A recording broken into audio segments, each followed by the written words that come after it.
part 2 of my first ever Roblox asym game, character designs and game mechanics. First off are some of the survivors. I don't really have much on all of their abilities for them to be fleshed out enough to discuss them, but I'll describe them briefly. Sickle can quite literally be described as a sentinel and support, not healer. He has a pickaxe where he can throw to the killer or swing at the killer, as well as being one of the most speedy-based survivors. His other ability is basically encouragement. Sickle as a character is very cheery, which ties into his gameplay by being able to cheer on other teammates. This will buff the speed of doing tasks 30 seconds, and add an additional stamina to other players' Arshu seconds. Gregory's a bit of a selfish character, but at the same time not.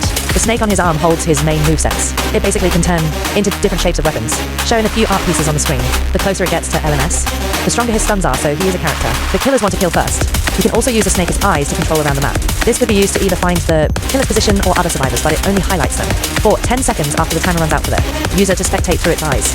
Gregory also has a passive ability where he has good hearing from being a violinist.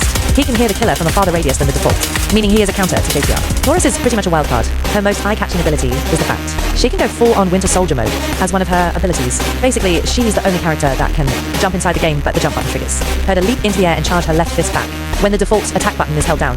Once she launches herself at the killer, she can stun them for at least seconds, depending on how long the player holds down the charge. However, I wanted this game to feel like every side is fighting each other, so the killer can carry this by simply swinging at her at the right time, leaving her to be stunned for 1015 seconds and 35% health taken. So when playing as her, you want to time it right. Only do this when a killer is distracted and not actively trying to attack you. Her passive ties into her other ability when she's on the team. Toolboxes spawn around the map, and depending on how big or small the map will determine the amount of toolboxes will appear.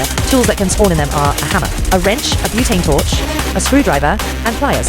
These tools can be picked up by other survivors, but not used in the same way as Chorus uses them, meaning they break instantly after the first use. Since she's the only one that knows how to use them properly, these tools can also be thrown by the other survivors and Chorus herself, which means other survivors can throw these tools at Corey for her to catch.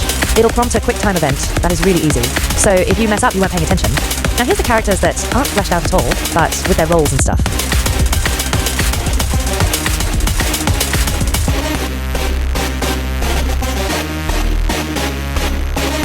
So this one is long enough, so I'll cut it here. This was supposed to be more of a text-based video instead of actually footage, just to get feedback for my ideas and designs. So let me know if you have any, or if not, who your favorite is. Okay, bye for now, again.